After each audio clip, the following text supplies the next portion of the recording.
Kita mulai. Bismillahirrahmanirrahim. Assalamualaikum warahmatullahi wabarakatuh. Selamat sore rekan-rekan calon sarjana ilmu komputer Universitas Siber Asia. Baik semua ya. Waalaikumsalam, baik Pak. Oke, mantap. Nah, ini karena masih suasana Idul Fitri, maka kalau saya dari pribadi menyampaikan minal aidin wal faizin, mohon maaf lahir dan batin untuk rekan-rekan semuanya. Mudah-mudahan kita semua kembali ke fitri, ke fitrahnya, dan kita mulai lagi dari nol untuk menjadi yang lebih baik ya. Amin. Nah, ini kita baru bisa bertemu sesi ketiga atau minggu ketiga, karena memang di perkuliahan pertama itu pas banget di akhir-akhir bulan Ramadan, di sebelum libur Lebaran ya. Ya tidak mungkin untuk melakukan sesi sinkron, dan minggu kedua juga liburan awal Lebaran gitu ya. Makanya kita baru bisa ketemu di minggu ketiga atau pertemuan sesi ketiga ini. Tapi tidak apa-apa ya, yang penting kita melaksanakan sesi sinkron ini dan kita bisa tetap bertemu nih. Nah, ini teman-teman mungkin ada yang semester satu atau mahasiswa baru ya, keluarga baru kita yang baru bergabung. Terus juga mungkin ada yang sudah semester 2 yang di semester sebelumnya sudah bergabung jadi satu kelas karena memang kita pembukaan penerimaan mahasiswa baru itu setiap semester dengan model kurikulumnya ganjil genap. Jadi ada yang semester sekarang ini ada yang satu dan ada yang dua nih di kelas ini. Nah, itu nggak apa-apa karena masih mata kuliah awal juga yang masih bisa diikuti ya, karena masih mata kuliah basic-basicnya aja atau pengantar dan mata kuliah dasar. Oke, nah ini sebelumnya mungkin ada yang belum kenal, jadi saya mulai dari perkenalan aja lah ya. Perkenalkan, nama saya Riyad Sahara, biasa dipanggil Riyad. Saya nggak punya file presentasi khusus untuk perkenalan, jadi saya pakai CV saya aja ya.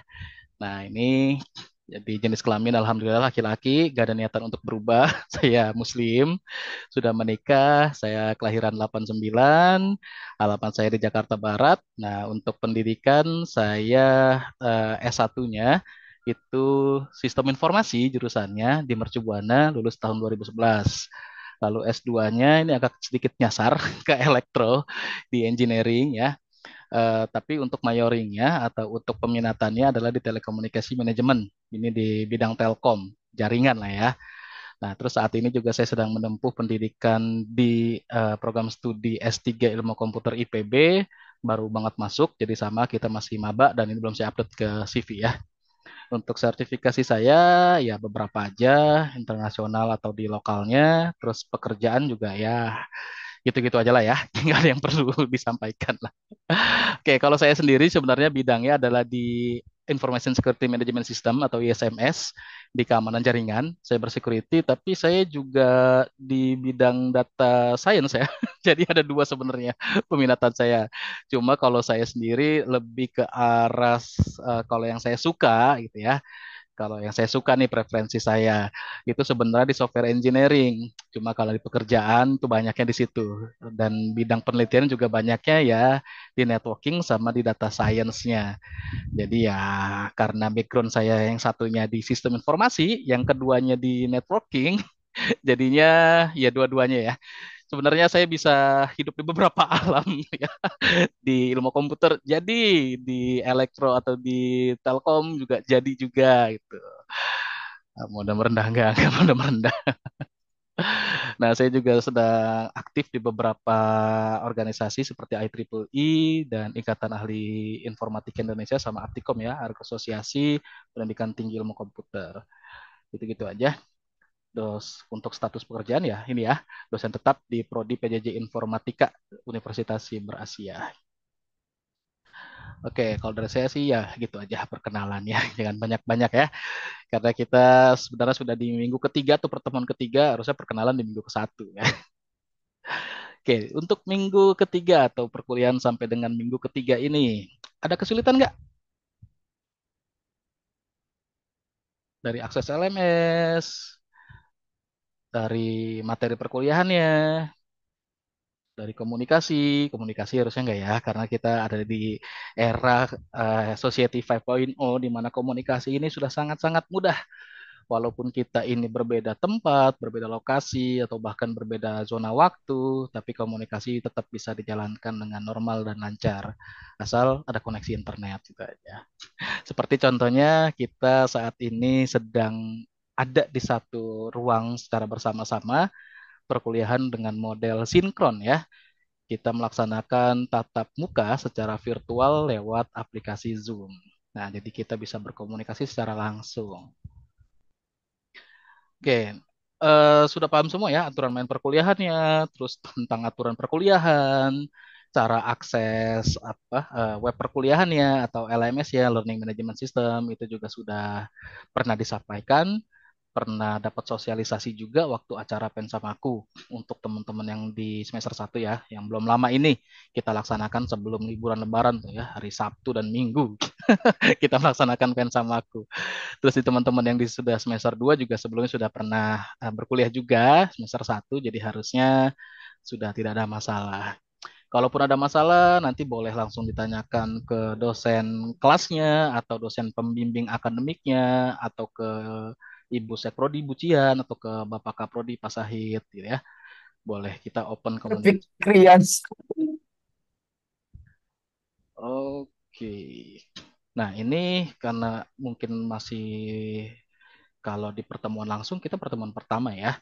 Paling saya akan jelaskan sedikit lagi mengenai aturan perkuliahan, terus nanti presensi perkuliahan, terus nanti juga ada materinya apa aja, cara mainnya gimana berkuliahnya, terus nanti penilaian seperti apa, tugas-tugasnya seperti apa. Nah, itu nanti akan saya jelaskan di pertemuan kita hari ini, sama ngebahas sedikit materinya lah ya. Kurang afdol kalau tidak membahas materinya sedikit. Sedikit aja, nggak usah terlalu banyak. Karena sebenarnya kalau materi itu kan sudah di-share di LMS tuh. Jadi ada learning material berupa modul tertulis yang ada dokumen, terus PowerPoint juga presentasinya. Terus ada juga beberapa yang sudah ada modul multimedianya atau video pembelajarannya.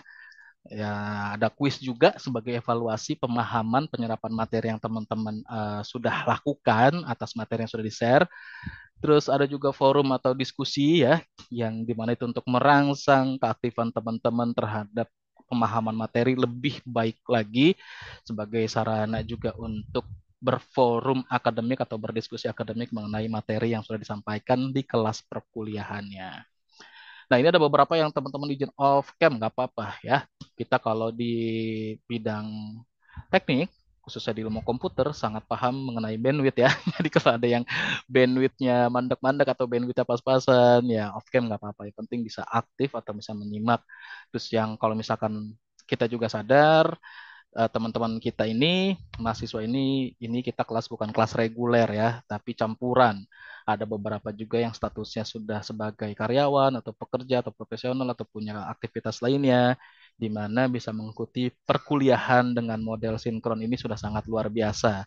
Ya, jadi kita maklumi jika memang off cam seperti itu. Kecuali memang nanti kalau pas sidang atau seminar, nah itu wajib on cam tuh ya. Masa presentnya off cam, kan nggak kelihatan siapa yang present nanti, hanya suaranya aja. Oke, terus untuk model sinkron ini kan salah satu model perkuliahan aja selain yang model wajib ya. Kita kan ada dua model perkuliahan. Yang satu adalah model asinkron, yang satunya lagi model sinkron. Nah, saya mulai dari yang model sinkron. Model sinkron ya contohnya seperti ini. Jadi kita melaksanakan satu kegiatan secara bersama-sama dalam satu waktu dengan memanfaatkan fasilitas Zoom untuk melaksanakan perkuliahan. Ya, ini model sinkron. Tapi ini tidak wajib sebenarnya, hanya suplemen aja atau tambahan aja. Tapi bukan berarti tidak ada nilai yang diberikan, gitu ya. Akan ada komponen tambahan lah ya. Dan itu masing-masing dosen beda-beda. Gitu. Terus ada lagi satu lagi adalah yang model asinkron. Nah, kalau yang model asinkron itu teman-teman melaksanakan aktivitas di LMS-nya. Aktivitas perkuliahannya apa aja tuh yang dilaksanakan di model asinkron. View dan download modul untuk setiap materi yang disampaikan setiap sesi pertemuan. Terus kuis, jika ada kuis dikerjakan kuisnya ya sebaik-baiknya, dimanfaatkan waktunya, jangan sampai lewat. Terus ada lagi forum atau diskusi. Nah, untuk forum dan diskusi ini ada dua model nih. Ada yang biasanya nge-share topik khusus mengenai forum atau diskusi, tapi ada juga yang langsung di materi perkuliahannya. Kalau saya contohnya untuk forum, saya ada sesi khususnya atau section khususnya. Nah, contoh kayak gini ya. Jadi saya open thread, terus ada pertanyaannya atau topik forumnya sama pertanyaan forumnya, pertanyaan diskusinya, teman-teman bisa jawab di kolom komentar. Tapi ada juga beberapa kelas yang tidak membuat spesifik seperti ini atau khusus seperti ini, dan untuk aktifan forum atau diskusinya itu biasanya ya di materi perkuliahannya. Misal contoh di materi ini dibagikan materi perkuliahan, sorry itu bukan materi perkuliahan. Nah yang ini ya, contoh di materi perkuliahannya di share modulnya, modul teks dan modul multimedianya. Terus nanti teman-teman bisa aktif berdiskusi di kolom komentarnya. Contohnya seperti itu. Nah, untuk kuis sendiri, kalau saya minggu 1 sama minggu 2 ya, itu saya open tuh, tidak ada batasan waktunya. Tapi mulai minggu 3 dan seterusnya, ikutin aturan permainan perkuliahannya ya, aturan perkuliahan. Jadi kalau untuk minggu-minggu seterusnya, sesuai dengan setiap sesi perkuliahan kita dari Rabu sampai dengan Minggu, maka kuis juga sama, di open dari Rabu sampai dengan Minggu. Nah, jadi jangan sampai terlewat. Terus untuk nilai kuisnya gimana? Nah, nilai kuis kan nggak masuk ke komponen penilaian, tapi bisa jadi nilai tambah untuk komponen nilai yang kurang. Seperti itu. Contohnya gimana? Nah, bentar. Oh,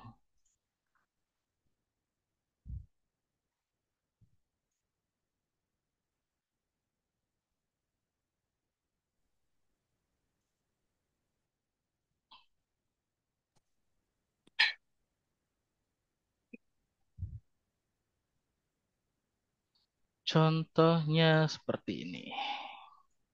Nah, ini komponen nilai perkuliahan ya. Komponen nilai perkuliahan itu terdiri dari 3 komponen, 4, sorry. Kehadiran, tugas, UTS, dan UAS.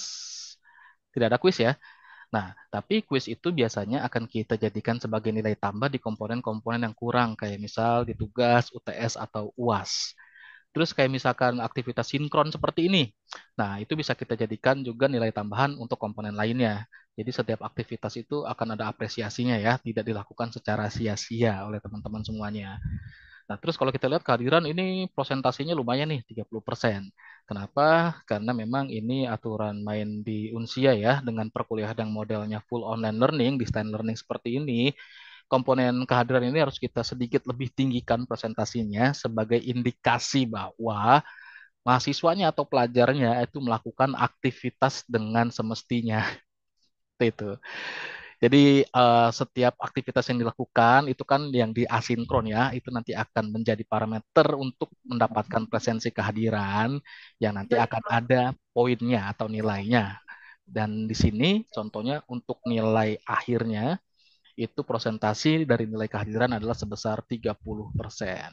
Terus untuk tugas 20%, UTS dan UAS itu 20 dan 30. Itu. Terus apa lagi nih aturan mainnya ya? Udah sih, itu aja ya. Oh iya, masalah presensi kehadiran. Nah, ini berhubungan dengan masalah presensi kehadiran. Tadi ya, presensi kehadiran itu teman-teman bisa dapatkan dengan menjalankan aktivitas asinkron. Nah, kalau dari sisi dosen nanti ngelihatnya di menu laporan nih. Kalau teman-teman nggak ada ya menu laporan ya, hanya di sisi dosennya aja. Jadi nanti di sini kita bisa melihat seluruh rekapan dari aktivitas mahasiswa yang dilakukan di LMS. Berapa banyak, berapa persen gitu ya, berapa poin ya, kita bisa lihat semua di sini. Dan untuk contoh, ini kan yang kita share di LMS, ini kegiatan asinkron selain yang uh, model sinkron si video conference ini. Nah, itu nanti akan kita lihat berapa poinnya ya atau bagaimana aktivitas mahasiswanya yang itu nanti akan kita masukkan ke dalam presensi kehadiran. Jadi juga sudah melaksanakan seluruh aktivitas asinkronnya untuk teman-teman semua, maka jangan khawatir nanti akan mendapatkan atau presensi kehadirannya nanti akan diisikan. Dan masalah pengisiannya itu biasanya dosen akan mengisikan presensi kehadiran itu di setiap hari Senin Selasa di minggu berikutnya. Contohnya, ini kan minggu ketiga, ya, sampai dengan hari Minggu besok tuh. Nah, nanti di hari Senin atau Selasa itu presensinya akan diinputkan oleh dosennya dengan melihat laporan ini. Kalau dilihat misalkan oh mahasiswanya dia udah progresnya ada semua nih di setiap kegiatan asinkron, maka akan diberikan presensi kehadirannya. Kayak misalkan yang ngelihat video walaupun nggak full tapi di atas 50% juga akan kita sertakan pula atau diberikan presensi kehadiran. Tapi kalau yang misalkan benar-benar kosong seperti ini, ya ini nggak dapat presensi kehadiran ya. Nah, ini masih banyak juga nih ada beberapa yang aktivitasnya masih nol ya. Ada juga yang baru satu nih, baru ngerjain kuis gitu. Nah, ini apakah akan dapat presensi kehadiran? Kayaknya enggak ya, karena aktivitas yang lainnya tidak. Masalahnya apa? Kan kalau kuis ini sebagai evaluasi. Sebelum kuis itu ya harusnya kan akses learning material yang lain, kayak misalkan modulnya dulu, baru ngerjain kuisnya. Kalau tiba-tiba hanya satu aja yang dikerjakan, nah itu kan berarti belum memenuhi kewajiban yang harus dijalankan sama teman-teman semua sebagai tugas dan tanggung jawabnya sebagai mahasiswa. Begitu contohnya. Nah, terus untuk akses learning material, biasanya kalau teman-teman buka kelasnya, munculnya kan di menu diskusi ya, atau di panel diskusi kayak gini. From halaman page diskusi gini lah ya, di mana semuanya ini bisa kelihatan nih dari materi sesi yang pertama sampai sesi ke-16 itu bisa terlihat semua. Dan dia model sortnya atau urutannya recently update ya. Jadi yang baru di-update itu baru akan keluar di urutan pertama. Nanti teman-teman bisa lihat di sini semua, tapi juga bisa akses lewat menu sesi pembelajaran atau bagian sesi pembelajaran yang ini lebih detail per sesi nih. Nama-nama sesinya, yang nama sesi ini biasanya topik sesi yang materi yang akan dipelajari di setiap sesinya apa, bahan ajar yang sudah dibagikan apa aja, sama sesinya kapan, itu bisa terlihat lebih jelas. Ya, tapi beda sedikit lah ya. Kayak misalkan isi presensi teman-teman nggak ada di situ. Nah, kalau teman-teman lihat di sini ada total 16 sesi. Oh iya, di sini juga kalau misalkan ke sesi pembelajaran, teman-teman bisa download atau unduh RPS, rencana pembelajaran semester yang isinya adalah gimana atau apa sih rencana kegiatan pembelajaran akan dilakukan selama kurang lebih satu semester dari kelas tersebut. Tuh, kita bisa lihat di sini ada 16 sesi, 14-nya materi dan 2-nya ujian. Sesi 1 7 materi, sesi 8 ujian tengah semester, sesi 9 sampai 15 materi lagi, sesi 16-nya atau sesi di terakhir adalah ujian akhir semester. Lalu karena tadi ada komponen tugas di komponen penilaian, maka akan ada 1 sampai dengan 2 tugas yang biasanya akan dibagikan dan akan harus ya, karena akan tapi harus dikerjakan sama teman-teman semuanya.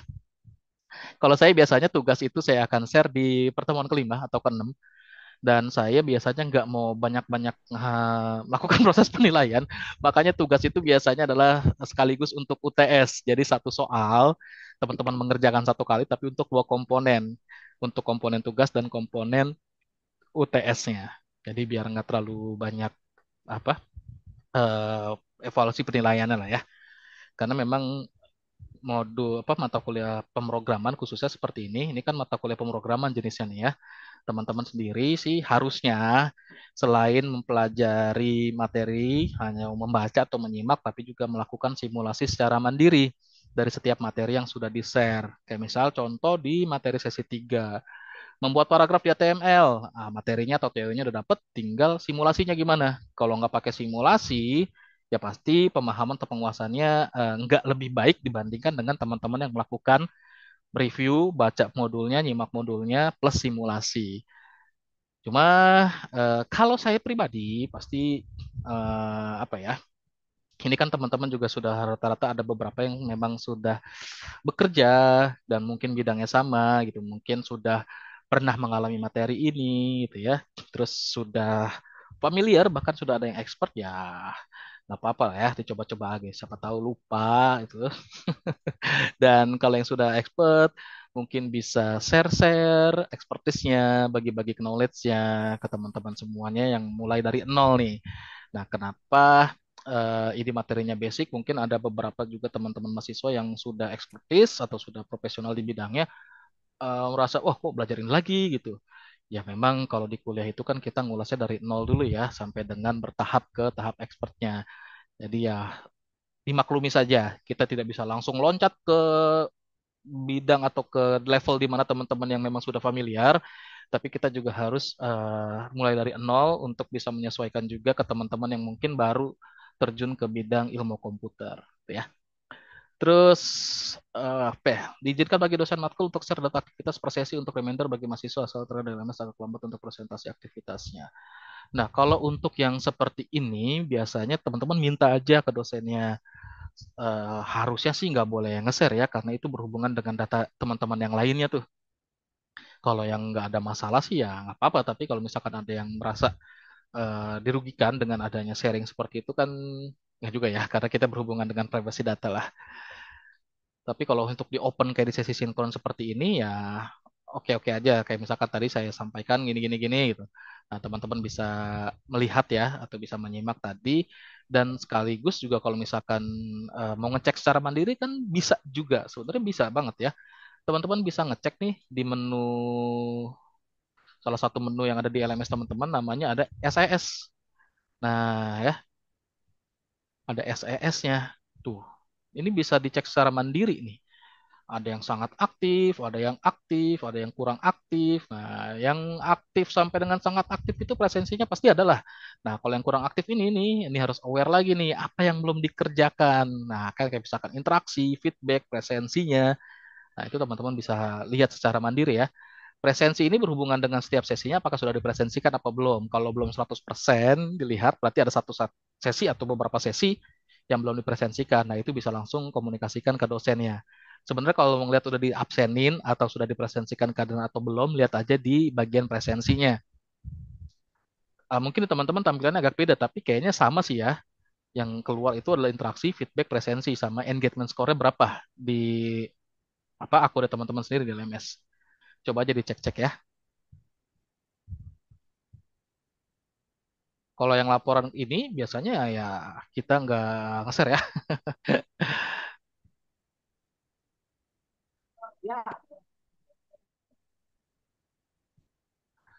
Oke, ada yang mau tanyakan? Ya, Mas Aldia,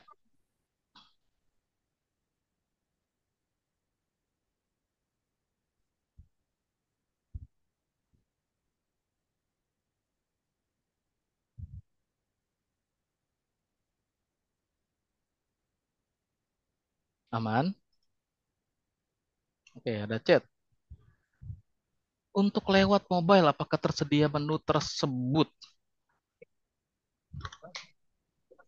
Kalau di saya ada ya. Tapi kalau di akunnya teman-teman saya belum tahu nih. Saya belum pernah login aplikasi mobile. Oh ya, aplikasi mobile-nya kan namanya Adlink ya. Teman-teman bisa download di Play Store kalau yang pakai Android ya. Dan di saya sih apa yang ada di menu di sini di versi webnya ada juga di versi mobile ya.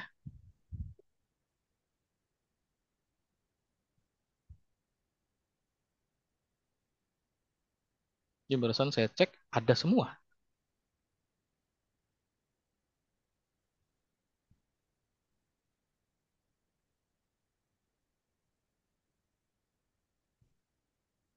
Kalau di versinya teman-teman mungkin ada yang bisa nge-share atau ada yang bisa informasikan ada atau enggak tuh.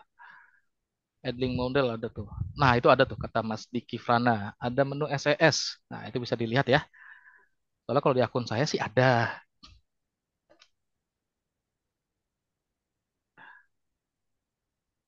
Aduh, kenapa? Aduh, ada yang kepentok. Oke, ada yang mau ditanyakan? Silahkan, ada kalau ada yang mau ditanyakan. Sebelum kita masuk ke inti perkuliahan kita. Informasi, Wak. Cabut. Hah? Gimana? Mas, cobain. Oh, ini kayaknya lupa unmute ya. Motor mana, Wak? Saya unmutein dah, Masih lagi. bantuin. Kasihan. Takutnya ada komunikasi yang tidak harus ditampilkan jadi tampil. Oke, nah kalau tidak ada, kita langsung ke materi aja. Nah, ini pemrograman web 1, kalau teman-teman lihat deskripsinya, teman-teman bisa melihat nih, di pemrograman web 1 ini isinya latihan-latihan intensif, meningkatkan kemampuan membuat program berbasis web menggunakan bahasa HTML dan CSS buat jalan di platform web, ya, yang dimana nanti web-web ini akan coba dibuat untuk membuat sebuah halaman statis, tapi ya nggak statis banget ya, bisa dinamis juga dengan teknologi-teknologi sekarang yang sudah ada. Dan HTML sendiri, kalau teman-teman eh, cek gitu ya di internet atau di forum-forum, banyak yang ngebahas tuh HTML ini bahasa pemrograman bukan sih gitu. Sebenarnya memang kalau dibilang bahasa pemrograman iya, karena HTML ini hanya markup language ya. Dia tidak butuh compiler untuk nge-compile kodenya sebelum bisa ditampilkan outputnya. HTML ini adalah sebuah encode yang memang dikenali sama browser sebagai bahasa markup language. Jadi kalau misalkan kita ketikkan elemen tertentu atau tag tertentu, web atau browser akan mengenalinya, ya nanti akan ditampilkan dalam halaman atau page ya, sebuah halaman website di browser tersebut. Kayak misal contoh seperti ini kan halaman web ya. Kalau misalkan kita mau coba ngecek komponen elemen atau tag apa aja sih di halaman web ini, biasanya kan kita kalau yang memang sudah sering iseng-iseng ya, pengen ngelihat view page source-nya atau di inspect elemen, ya bisa kelihatan juga kayak gini. Nah ini kalau di web seperti ini. Ini nggak kelihatan semua ya, karena teknologi yang dipakai itu ada yang bisa terlihat, kode dari HTML-nya, ada yang juga bisa tidak terlihat. Tapi beberapa ada yang bisa kelihatan, kayak misalkan tag HTML, tag head, tag title, dan lain-lain gitu ya. Nah, untuk materinya sendiri, yang hari ini membuat paragraf di HTML cukup simple ya. Buat paragraf ini ya kita muat dengan tag P aja. Nah, ini sebenarnya kalau untuk model sinkron, kita nggak ngebahas materi lagi untuk model perkuliahan di kurikulum berbasis output dan outcome. Kenapa nggak ngebahas materi lagi? Memang kalau sesi sinkron atau video conference seperti ini dikhususkan untuk diskusi. Diskusi terkait materi yang sudah dipelajari atau mau ngebahas studi kasus dan lain-lain ya. Jadi kalau kayak penjelasan materi itu diharapkan teman-teman sudah menyimak atau mempelajari secara mandiri, tinggal pendalaman materinya aja di sesi sinkron. Contoh seperti itu. Jadi biar lebih optimal sesi sinkronnya. Karena kita model perkuliahan bukan seperti yang konvensional hadir di kelas offline gitu ya. Yang pas masuk membahas materi dan lain-lain. Nah, tidak seperti itu. Model perkuliahan online learning itu adalah model perkuliahan self learning dan exploration learning. Di mana self learning teman-teman diharapkan sudah mempelajari materi yang diberikan dalam bentuk modul tertulis maupun multimedia. Terus self learningnya ya contohnya simulasi, terus explore learning, cari-cari materi tambahan, dan lain-lainnya gitu ya. Nah, ini akan saya jelaskan sekaligus dengan simulasinya aja ya. Kayak atribut-atribut untuk paragraf ini udah banyak nih, align, ID, class, dan lain-lain. Teman-teman bisa simak. Saya juga ngasih satu sumber lain, kayak misalkan Wetri School ya. Nanti akan saya tunjukkan. Terus tag-tag lainnya untuk membuat paragraf juga ini ada lagi ya, kayak misalkan contohnya BR, terus ada div juga nanti ada yang untuk membuat div ya, komponen-komponen tertentu untuk kontainer dan lain-lain ya. Terus tag HR untuk membuat garis lurus atau garis secara horizontal rule, ada ini yang pre-formatting. Nanti kita akan bisa lihat bedanya. Nah, ini juga ada perbedaan tag P dan tag div ya. Kalau div ini biasanya untuk layouting bukan untuk paragraf, tapi memang masih banyak yang kadang-kadang pakai tag div untuk paragraf. Nah, ini nanti hubungannya sama ini elemen semantik. Elemen semantik ini nanti untuk SEO ya, optimalisasinya. Biar halaman webnya lebih mudah dikenalin sama SEO, lebih mudah di-crawl sama SEO. Biar nanti kemungkinan muncul di halaman depan SEO-nya pada saat keyword tertentu dicari, itu web yang di-develop atau web yang dibangun, bisa muncul tuh di halaman depan si search engine. Nah, ini saya langsung prakteknya aja ya. Untuk praktikum web 1 ini sebenarnya teman-teman nggak harus install software khusus ya. Banyak banget untuk simulator online ya. Kayak misalkan di Wetri School nih, salah satu rekomendasi belajar. Sumber belajar banyak banget nih bahasa pemrograman yang teman-teman mau pelajari di sini juga sangat-sangat banyak. HTML, CSS, JavaScript, SQL, atau SQL, Python, dan lain-lain. Ini banyak banget. Excel juga ada gitu ya. Nah, ini banyak banget di sini sampai dengan cyber security pun ada, AI ada juga, Git ada juga. Ya, dari mulai programming, data science, networking, sampai dengan cyber security ada. Nah, contoh di sini mau yang HTML, tinggal klik aja nih yang bagian HTML-nya atau HTML ya. Saya bilangnya HTML aja ya, lidahnya udah terbiasa dengan itu. Nah, ini dari mulai tutorial, terus tutorialnya banyak banget sub tutorialnya, dari mulai home sampai dengan ke URL encode, HTML versus XHTML, form, grafik, media, API, ya, example-nya, reference-nya, sangat-sangat lengkap. Contohnya kita mau cari paragraf. Di sini paragraf ada nggak nih? Oh, ini ada paragraf ya.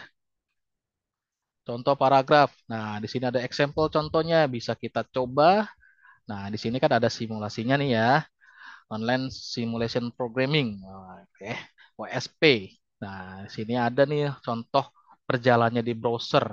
Yang dimana kalau misalkan kita coba secara manual di tools kayak misalkan contoh pakai HTML, ya bisa aja ya. Contohnya kalau contoh saya pakainya VS Code ya. Saya pakainya VS Code.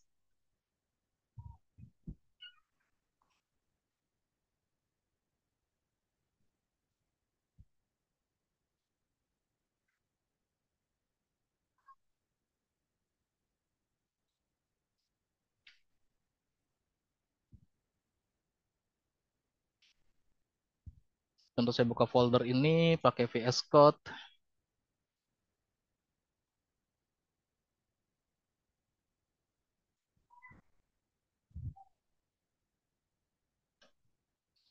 Nah ini ya, saya bikin satu halaman web. Misalkan paragraf.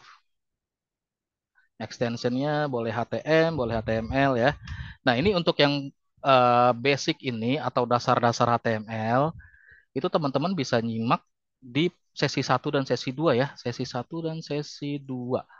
Di sesi satu dan sesi 2 itu ya, di sini ini kan kita nggak melaksanakan sesi sinkron. Tapi kebetulan di perkuliahan di semester sebelumnya ada sesi sinkron yang saya record. Nah, teman-teman nanti bisa lihat di sini nih hasil recordingnya, materi apa yang saya sampaikan gitu ya. Dari mulai awal materi ini, misalkan pengenalan dasar HTML, teman-teman bisa simak di situ. Terus juga ada materi-materi yang lainnya, kayak misalkan video penjelasannya juga ada. Terus kalau misalkan di sesi yang kedua, oh sesi kedua nggak ada recordingnya ya, tapi ada video materinya. Nanti teman-teman simak aja di situ. Oke, lanjut yang ke sini ya. Contoh saya mau bikin sama kayak yang di sini. Nah, ini contohnya nih ya. Saya tinggal bikin aja di HTML-nya, sorry di VS Code-nya untuk page HTML-nya, misal contoh seperti ini.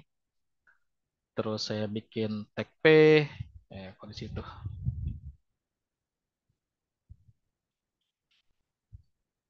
Nah, saya tinggal tuliskan tag P aja di sini. Nah, ini jadi paragraf ke satu nih.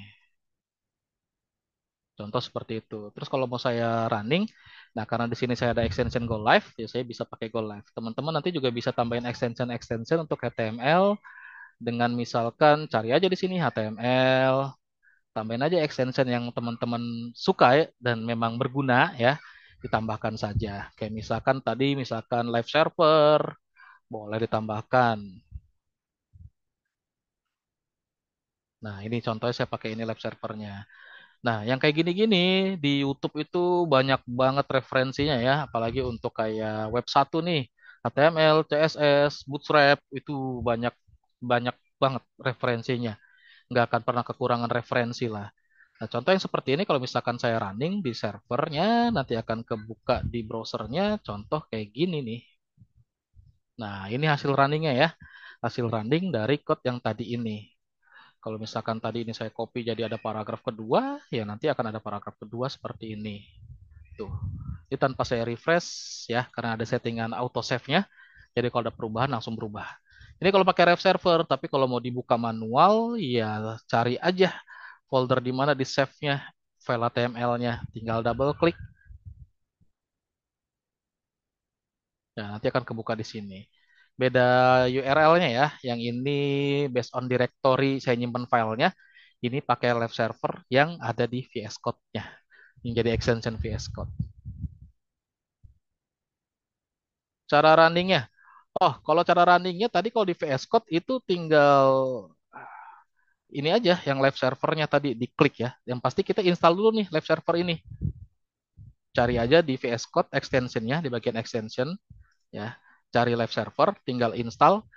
Terus kalau mau settingan biar nggak usah di save filenya di live servernya auto update, tinggal ke bagian settingan di VS Code-nya di setting, nanti cari auto save. Tadi ada ya auto save. Nah di sini saya pilih auto save-nya after delay. After delay-nya itu saya pilih yang 600 kalau nggak salah ya. 600 milisecond. Nah ini nih. Ini ukurannya milisecond ya, bukan second. Jadi kalau 600 milisecond ini sekitar 0,6 detik. Nah, jadi kalau misalkan di sini ada perubahan, kayak misal contoh ini saya sedikit kecilin. Close dulu, close dulu.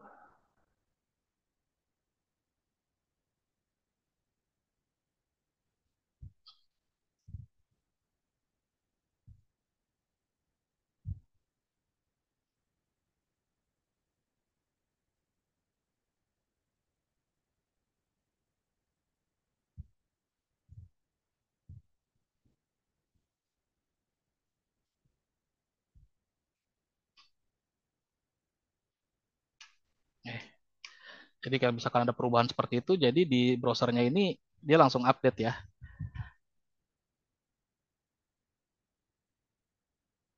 tanpa di save-save, jadi dia langsung update di si live servernya. Ya untuk memastikan make sure-nya ya tetap di save aja. Seperti itu. Enaknya di sini langsung auto update ya. Jadi bisa langsung melihat perubahannya seperti apa dari coding kita. Nah, jadi untuk belajar HTML ini banyak sekali ya referensi yang lain. Contohnya ini di Wetri School. Nah, terus kalau teman-teman akses lagi belajar HTML. Ini makin banyak dari programmis ada, dari petani kode yang sering jadi referensi saya dan saya sering share ke teman-teman. Ada juga. Nah, ini ada dari kode politan, jagoan hosting. Wah, ini banyak banget lah kalau belajar HTML tuh. Jangan takut kekurangan referensi. Terus kayak simulator, simulator HTML juga ini banyak banget yang di dalamnya juga ada untuk bahan ajarnya ya, bahan ajar materinya gitu ya, atau tutorialnya. Kalau Witri School ini kan sama kayak gini nih, ada tutorialnya, bisa dicoba juga. Terus kayak di online compiler ada gitu ya. Terus yang di programmis ada. Wah ini banyak banget deh, gak akan kekurangan referensi. Sangat-sangat banyak nih contohnya ya, compiler lainnya ya. Misalkan kita klik run dari sini, nah nanti akan jalan di sini. Nah contohnya seperti ini nih. Ini contohnya ada sedikit JavaScript-nya nih untuk menampilkan current time. Nah ini ya script-nya nih. Kita nanti akan belajar juga JavaScript sedikit ya. Nah ini Hello World pakai title H1 ya. Pakai heading H1. Terus dia juga di sini. Nah, ini ada CSS-nya nih. Nanti kita akan belajar CSS juga atau styling lah ya. Yang di programmis juga sama nih, ada nih ya. Terus nanti juga ada lagi sumber belajar lainnya yang mau pengen pakai ada stylingnya atau template CSS-nya daripada bikin sendiri pakai Bootstrap. Nih udah ada gitu ya. Terus tutorialnya penggunaan dokumentasinya sangat-sangat lengkap. Ya memang masih bahasa Inggris semua sih. Nah itu dia tantangannya di ilmu komputer tuh teman-teman yang minimal bahasa Inggrisnya pasif lah ya. Nggak harus sampai aktif banget, tapi ya minimal mengerti kalau untuk membaca dan mendengar. Karena ya sumber belajarnya, referensinya kadang-kadang atau tutorialnya banyaknya bahasa Inggris. Nah ini contoh Bootstrap nanti untuk styling ya, untuk templatingnya. Nah kalau teman-teman bingung cara pakainya, ini banyak banget dokumentasinya. Tinggal ke bagian dokumentasi, nah ini cara pakainya, ini ada semua ya. Tinggal pakai aja, tinggal masukkan aja. Kayak misal contoh saya di sini mau cari paragraf. Nah, saya masih bahasa Indonesia itu paragraf. Paragraf ini di bagian tipografi, di ribut ya. Nah, ini contoh nih. Nah, ini ada contohnya. Terus ada juga langsung Nah, ini HTML apa? HR atau horizontal rules. Penggunaan bootstrapnya sendiri, contohnya tadi ya, sebelum ke sini sebenarnya kita harus masukkan dulu nih bootstrapnya. Bisa kita download biar offline, biar nggak pakai internet, atau kita bisa include via CDN ya. Jadi kita nggak harus download-download lagi. Kayak ini aja tinggal di copy, masukin ke sini. Saya biasanya taruh di bagian title. Dah, save aja. Nanti di live servernya nih agak berubah stylingnya nih. Ini udah masuk bootstrap ya. Yang kalau tadi kalau belum masuk bootstrap agak beda nih. Nah, karena udah mulai masuk bootstrap, dia ngambil library styling untuk halaman webnya dari si bootstrapnya, dari CSS bootstrapnya. Jadi berubah seperti ini ya. Nah, contoh seperti itu. Terus kalau mau lebih lanjut, mau diutik atau mau diulik lagi, tadi ya tinggal cari paragraf. Nah, contoh kita pengen bikin kayak tadi itu ada horizontal ring atau paragrafnya pakai link. Nah, ini tinggal copy aja. Belajar nggak apa-apa ya, copy-copy gini ya. Yang penting nanti dipahami atau dimengerti. Nah, ini contoh nih ya muncul. Terus kalau misalkan contoh yang lain, nah mau bikin HR kayak gini nih. Nah, contohnya gini ya. Ada yang HR-nya normal putih aja, terus ada juga yang pakai kelas teks sukses, terus ada yang kelas ada yang pakai border juga, pakai opacity juga. Ini tadi saya copy ini, terus saya copy ke bawah sini, terus nanti kita lihat hasilnya. Tuh di bawah muncul ya.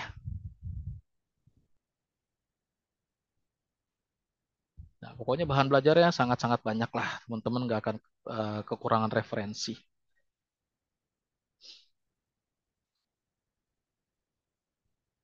Oke, ada yang bertanyakan?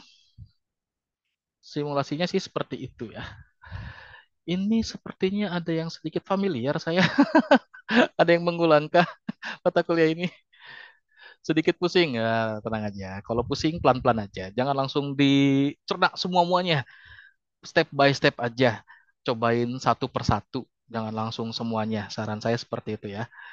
Jangan langsung loncat-loncatan gitu ya. Belajar itu step by step, jangan langsung loncat-loncatan. Misalkan pengen pengen jago web developer, pengen jadi web developer yang jago, terus langsung cari contoh aplikasi web, langsung develop itu.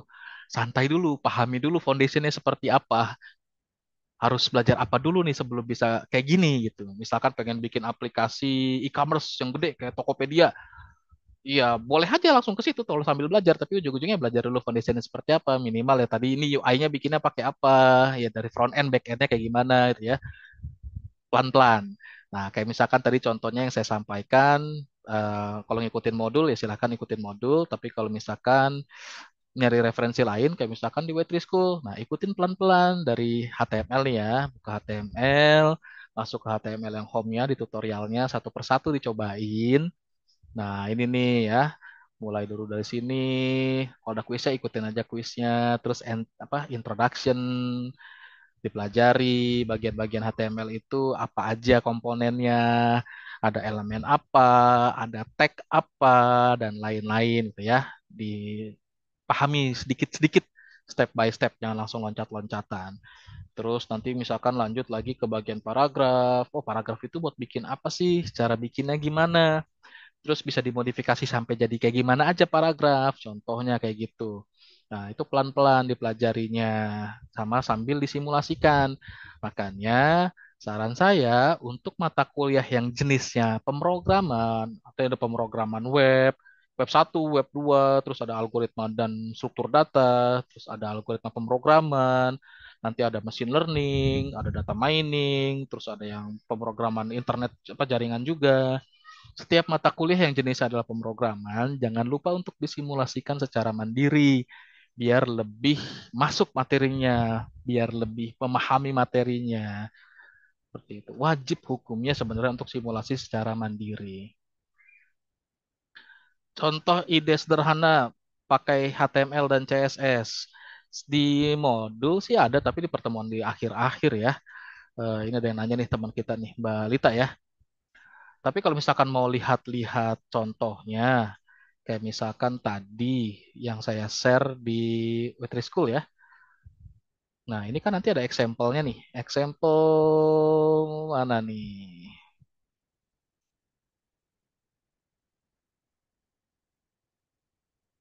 atau di Bootstrap nih ya. Di Bootstrap ada example. Nah, ini teman-teman cari nih, mau yang mana nih ngeliatnya tuh. Tuh ya, ini banyak contoh-contohnya. Terus di referensi lain, petani kode nih, saya sangat mereferensikan. Ini dev apa si ownernya sangat-sangat murah hati nih kalau untuk yang HTML. Mas siapa? Lupa saya. Nah, ini Ahmad Muhardian. Ini ada contohnya nanti ini akan jadi ini masuk ke materi saya juga sih. Nah, membuat project web pribadi dengan HTML. Tapi dia pakai CSS-nya CSS manual ya. Oke, dia CSS-nya nanti ada yang manual. Nah, ini contohnya ya. Teman-teman nanti bisa akses aja. Oh, ini nih. Ini misalkan untuk icon. Terus CSS-nya dia ada di bagian mana nih? Oh, nggak ada ya. Penggunaan CSS ya tinggal cari lagi aja. Tadi ya kalau pakai Bootstrap ya begitu ya cara penggunaannya ya.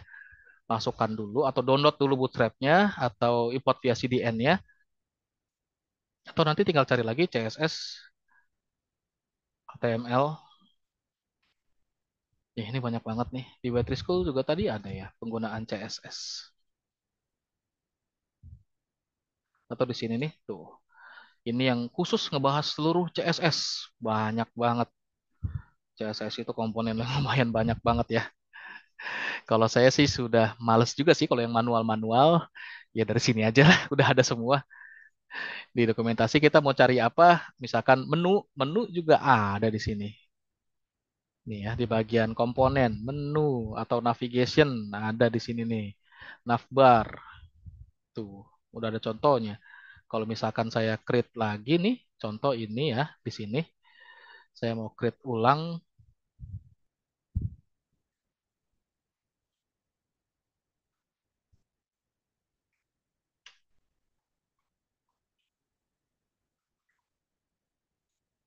Oke. Oh, ini lab servernya error. Kita running ulang aja lab servernya. Mau bikin yang kayak gini nih. Pengen bikin menu kayak gini gitu ya. Nah, ini kan saya copy nih, tapi ya jangan lupa tadi si CSS-nya dimasukin, si bootstrap-nya dimasukkan dulu.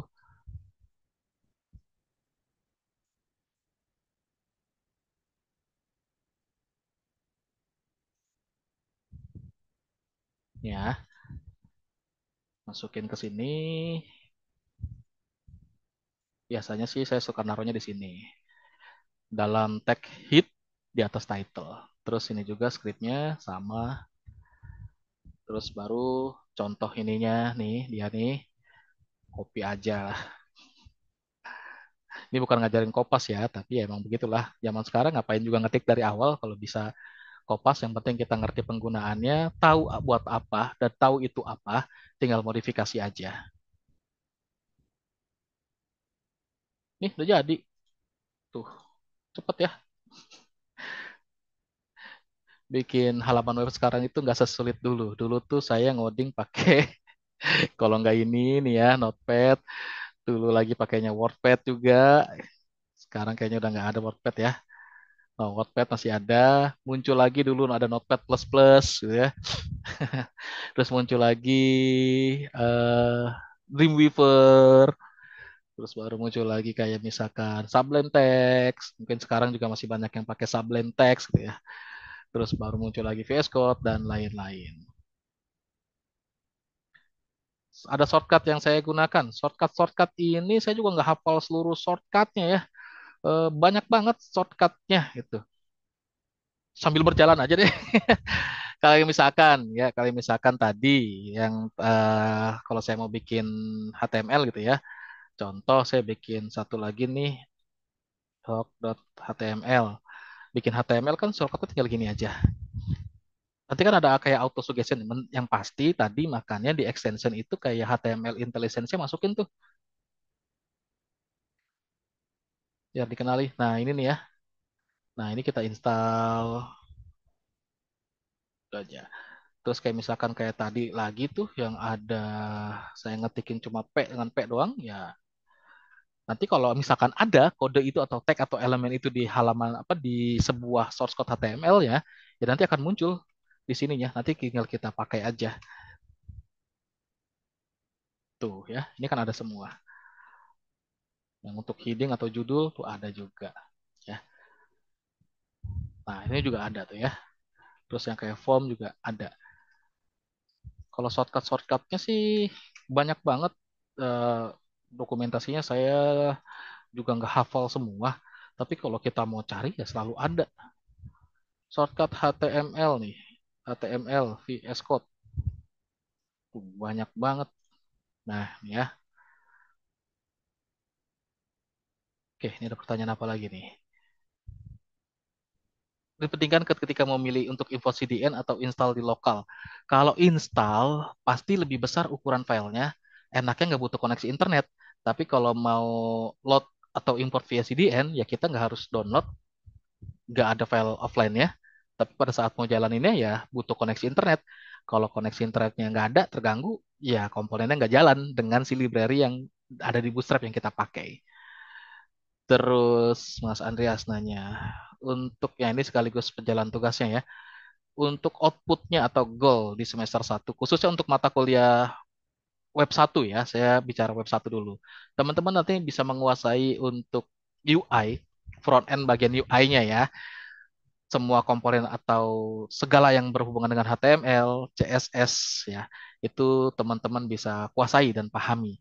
Yang minimal teman-teman bisa membuat sebuah halaman web statis ya, belum ada backend-nya, jadi statis yang bisa bervariasi, ada templatingnya, ada stylingnya, dan layoutnya menarik. Contoh seperti itu. Itu seperti project-project dari kelas-kelas sebelumnya, membuat kayak misalkan CV pribadi di sebuah CV biasanya diketikannya di Word jadi PDF, sekarang CV-nya di sebuah halaman web dibuat seperti itu. Terus nanti untuk UAS-nya, nah tadi itu untuk UTS saya ceritain. Untuk UAS-nya, teman-teman nggak develop sebuah website ya dengan temanya nanti akan ditentukan misalkan temanya edukasi.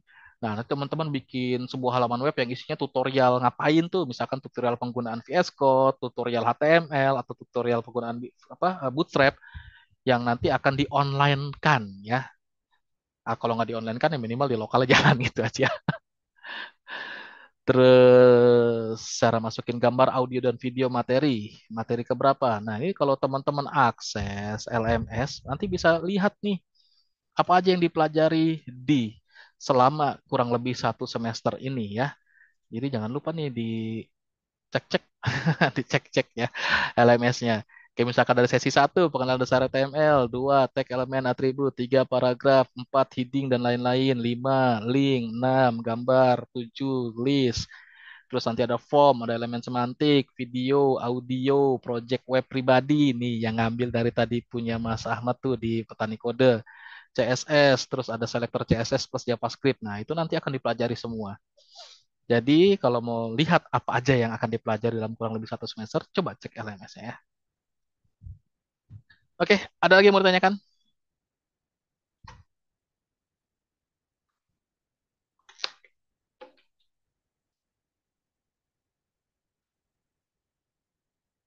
WordPress kita nggak belajar ya. WordPress itu kan CMS, Content Management System. Bikin halaman web dengan installer, dengan CMS yang ada gitu ya. Komponennya udah ada semua, kita tinggal download installernya, kita install di server lokal atau di server online, di hosting, jadi dah websitenya. Tapi untuk kustomisasinya kan kita juga butuh pemahaman atau fondasi tentang HTML, CSS, bahkan kalau misalkan yang mau ke backend ya, ya tentang backend yang mau database atau segala macam itu kita harus pelajari juga. Nanti kalau sudah fondasinya kuat, WordPress mah ya gampang, serius gitu ya. Terus Mas Rido, UASnya terkait hosting, apakah kita dapat materi tentang hosting?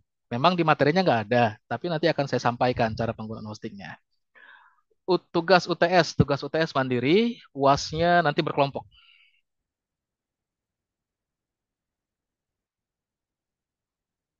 Silakan kalau ada lagi mau tanyakan, boleh via voice atau via chat. Tunggu 2 menit lagi kalau yang mau nanya. Oh iya, ini kan kalau nggak salah ngomong-ngomong ya, ini kelasnya kan dari 202, 203, 205 ya.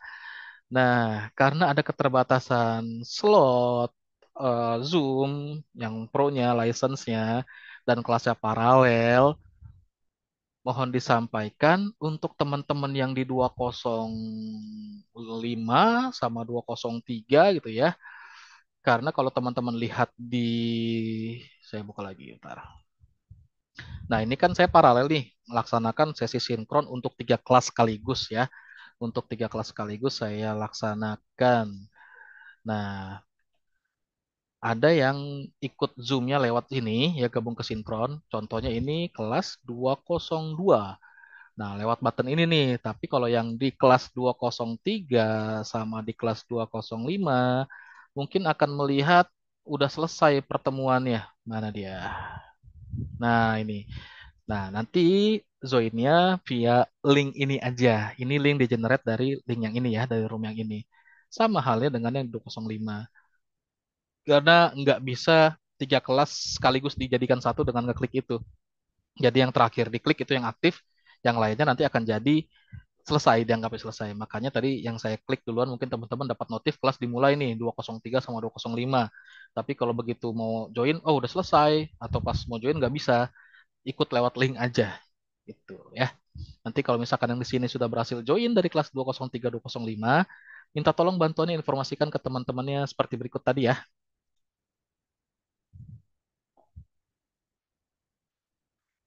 Kalau UAS wajib kelompok, tapi misalkan mahasiswa bingung atau terlalu makan waktu cari anggota kelompoknya, mau dikerjakan dengan mandiri, ya boleh-boleh aja, gitu ya. Memang ini adalah tantangannya kita selalu dapat respon seperti itu kalau misalkan sebagai pengajar ya, membagikan tugas atau ujian yang dikerjakan secara kelompok. Pak, kelompoknya ini begini.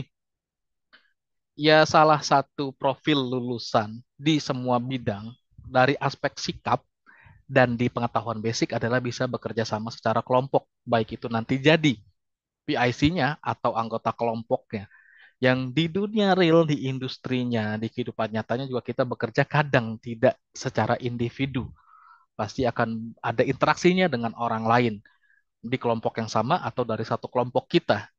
Makanya proses seperti itu tetap ada, tugas-tugas yang dikerjakan secara kelompok. Dan masalah-masalah yang kelompoknya non responsif, kelompoknya tidak berkontribusi dan segala macam sebenarnya memang harusnya diselesaikan secara pribadi di kelompok tersebut. Belajar untuk bisa mengorganisasikan diri sendiri dan orang lain. Jadi Eskom itu bukan cuma bisa ngoding, jago ngoding, bisa develop aplikasi, jago data analisa, jago jaringan, jago ini, tapi juga soft skill yang dipelajari, bukan hanya hard skill-nya saja. Karena realitanya di kehidupan nyata, yang hard skill-nya luar biasa expert tapi soft skill-nya, mohon maaf tidak ada atau kurang, nggak bisa survive juga. Soft skill itu banyak, kemampuan komunikasi, kemampuan berorganisasi, dan lain-lain ya. Bahkan mohon maaf kalau misalkan saya bilang kemampuan bernegosiasi, kemampuan berelasi, yang kemampuan untuk merayu, ya, contohnya ngerayu klien gitu kan, ngerayu atasan, atau ngomong secara apa yang berhubungan dengan goal projectnya, ya itu kan salah satu bagian dari soft skill yang harus tetap ada dan tetap dikuasai, minimal tahu. Jadi kalau misalkan kelompok dan mau kerja mandiri, ya kebebasan individunya silakan saja. Tapi kalau bisa berkelompok dan sukses, itu adalah pencapaian luar biasa. Dan pasti akan ada benefit yang didapat kok. Itu aja. Oke, ada lagi yang mau tanyakan? Silakan.